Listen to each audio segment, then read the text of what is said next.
Hey everyone, welcome back to Wiley and Company Homestead, and we are back in the kitchen today. And I am going to make a surprise for my hubby. He is not a very big dessert person, but he loves this pound cake that I make, and so I thought I would go ahead and share the recipe with everyone.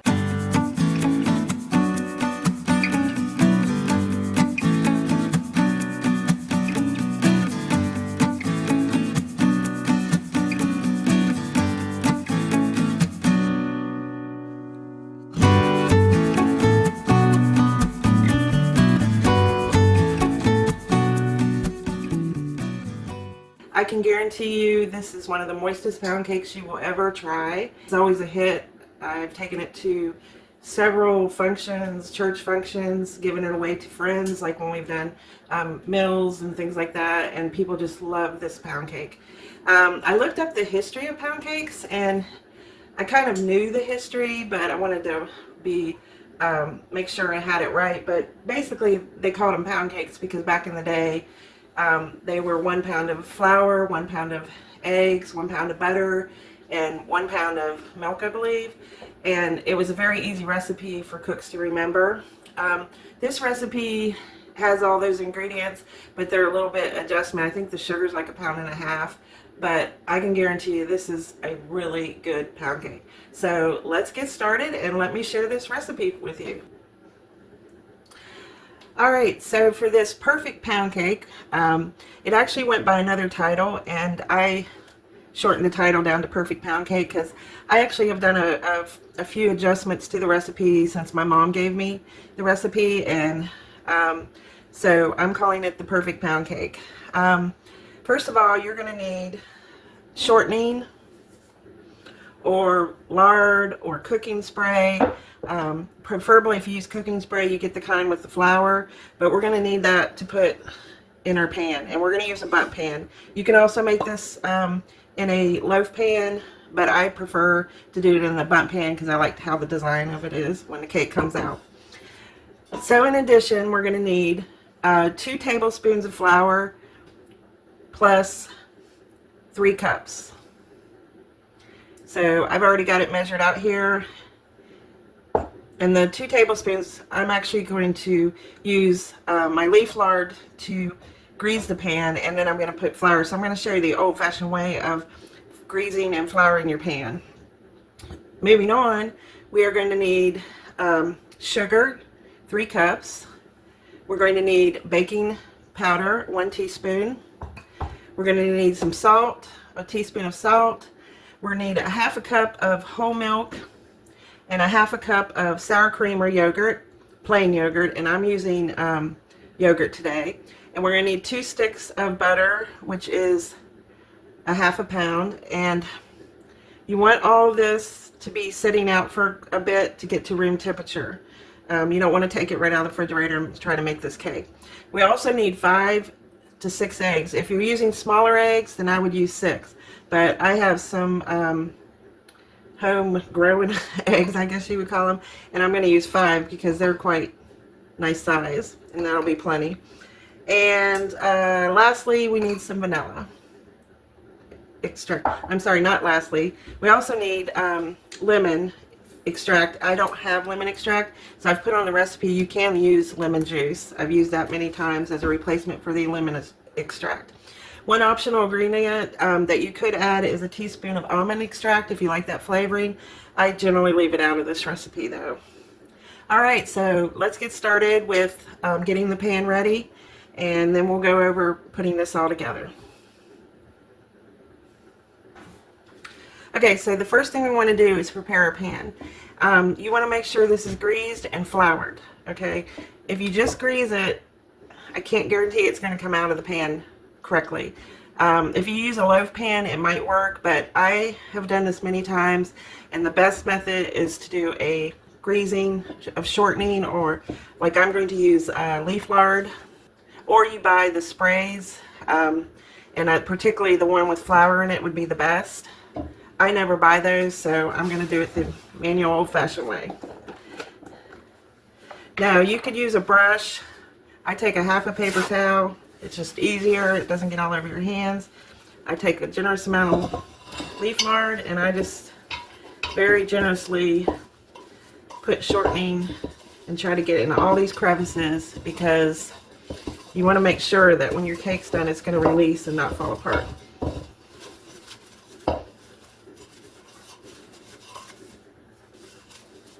And also, we're going to be putting flour on this, so you want to make sure the flour sticks too. I know this seems like a lot, but we want this cake to come out of the pan and not fall apart when it does. If it's done in a loaf pan, I think it comes out easier.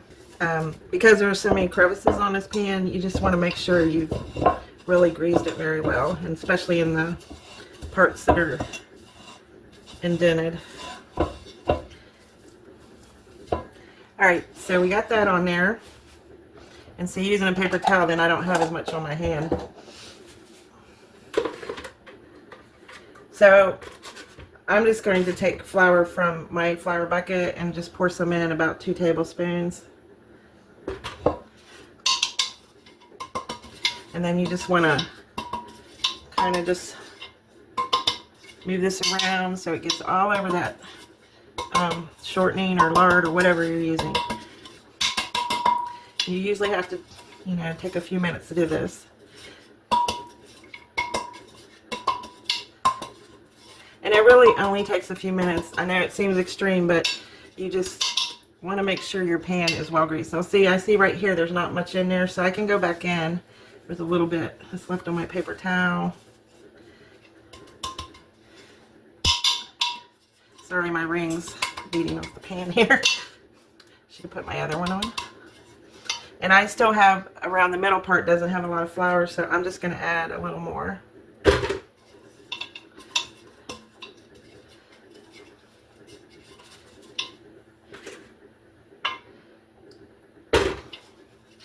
And I know it seems like a lot of flour, but believe me, I've had this cake, I've made it so many times, but I have had fails on it where it has not come out of the pan. It still tastes great, it's just frustrating because you want it to be perfect, like I said. Okay, so I'm gonna take this over to our trash can. That's how I generally get rid of the excess flour, because it was kind of... Okay, so if you find that you don't get the flour and the lard all the way on spaces like in your middle, you can take a little brush and just brush it up on there. So we're going to put this to the side and we're going to mix all our ingredients together. Okay, so this is actually about 3 parts to put this together. It's basically mixing your dry ingredients, mixing your liquid ingredients, and then mixing your liquid and butter, your eggs and butter, which is your other liquid ingredient, and then putting it all together. So the first thing we're going to do is take our flour, which I've measured this 3 cups into this container so I can easily put in the baking powder and the salt. So we need about a teaspoon of salt. So I'm using sea salt, and I'm just going to guess on that. And we need a teaspoon of baking powder. Now I'm measuring this out because you don't want to get over crazy with your baking powder.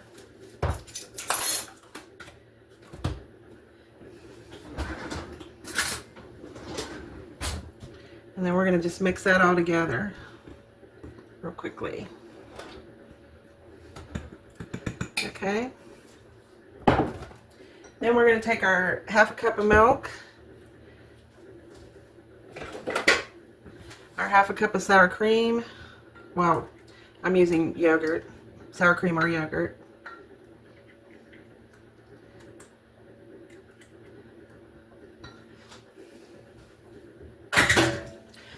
We're going to take a teaspoon of vanilla. We're going to take a teaspoon of vanilla.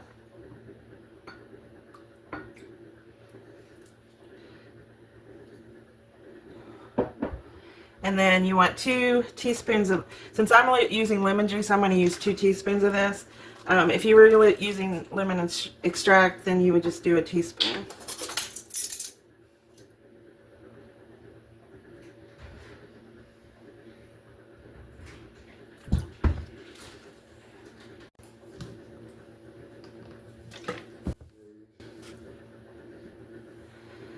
All right, so we've got our milk, sour cream, or plain yogurt, whichever you prefer to use, our vanilla extract, and our lemon in this containers.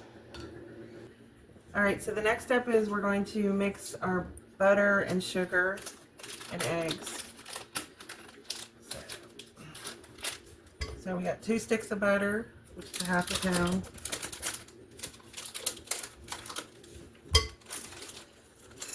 We got our 3 cups of sugar.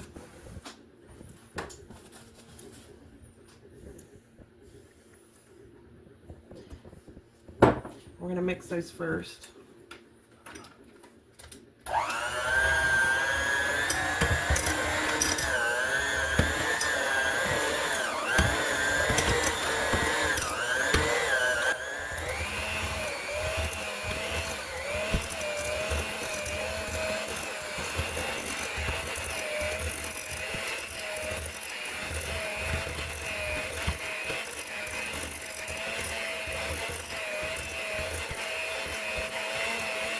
I don't like to mix it too high because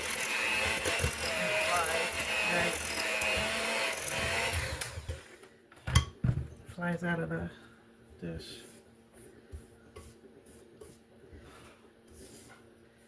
Okay, just a little bit more.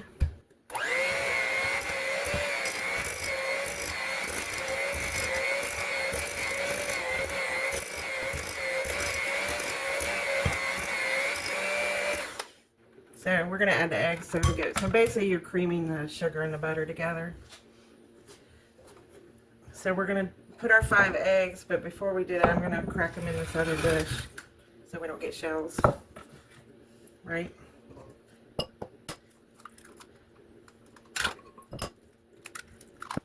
And those are some golden yellow eggs there.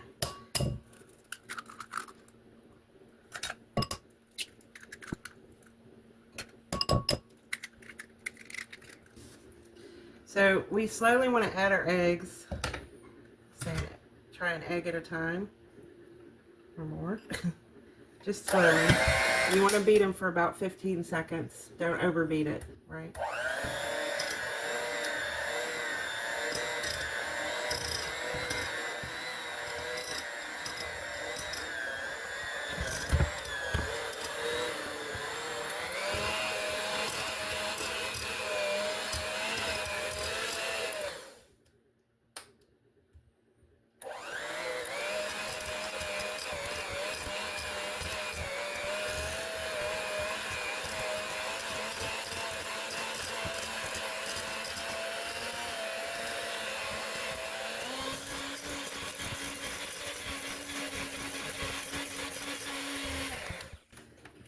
And of course, important is to scrape your sides.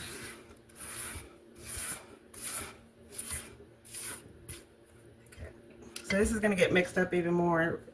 Now we're going to take our milk combination and our flour, and we're going to add in increments, maybe a third starting of the flour. A little bit of this milk and yogurt.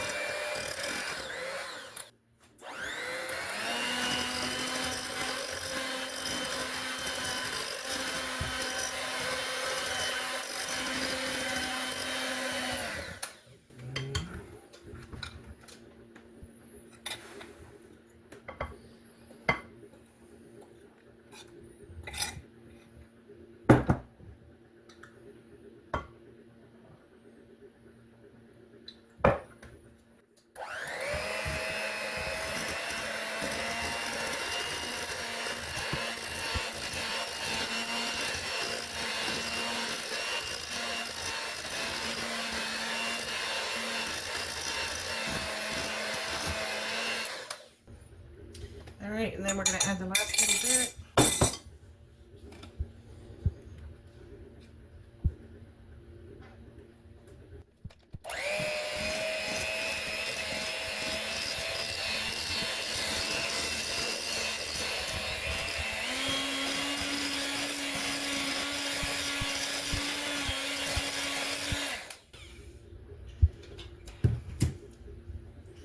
Alright, and we'll do a final scrape of the sides. Just get that a little bit incorporated. And like I said, you don't want to overbeat the whole process. Just incorporate. Most cake recipes are like that anyway.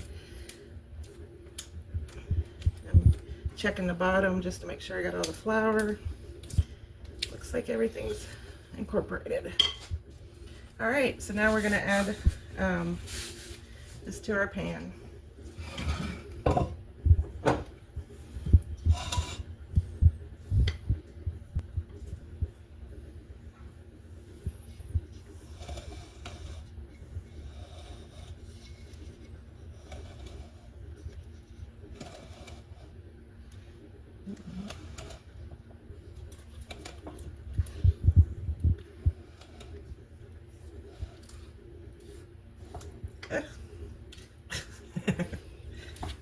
I don't want to cook my string.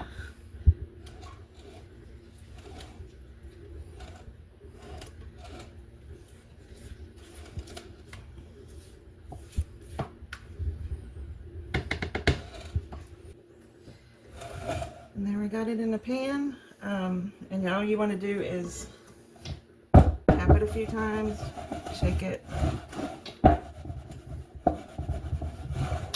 Now get any air, you can see the little air bubbles. Alright, we are ready to go in the oven. It is going to bake at 325 for 1 hour and 15 minutes.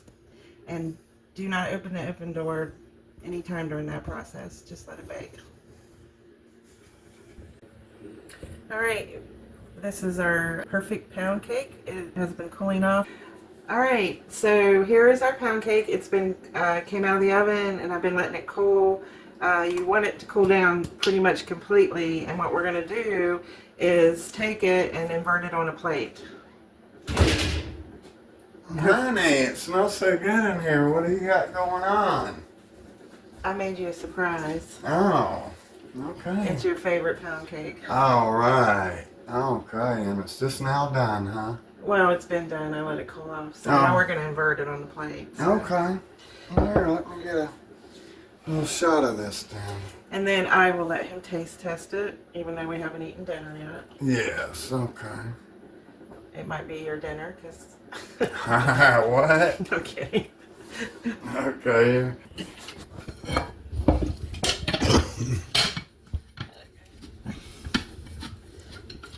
There we go. I felt it there.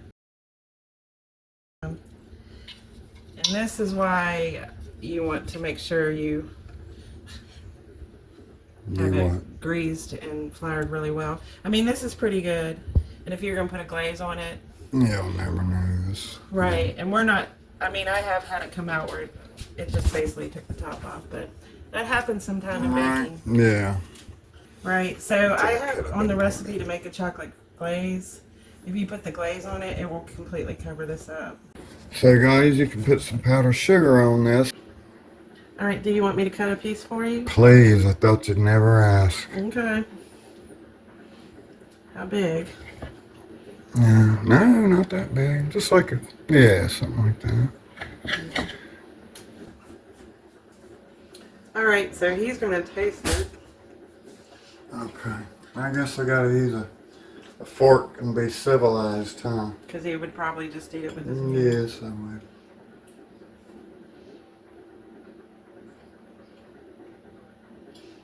It's moist, isn't it? Mm-hmm. Mm-hmm. That's good. Now I just need some chocolate milk to go with it. So you can do the powdered sugar topping, or you can do a white glaze, or a chocolate glaze is really good on it. You also can serve it with fruits, strawberries, blueberries, and whipped cream, which we have whipped cream. But it's also good just by itself. Mm-hmm. It is. So that's what we got. Make it for your special person. They will be happy and smiling. Yes, they will. Very good. Mm-hmm. So that's what we got for you guys here today. Yep. And thanks for joining us in. Thank me for making you a cake. Notice my mouth ain't that big. So, Where's my thank you for a cake? oh, thank you. All right, well, this is it for this one. So we'll catch you guys on the next one. God bless and take care of yourself. We'll see you on the next one.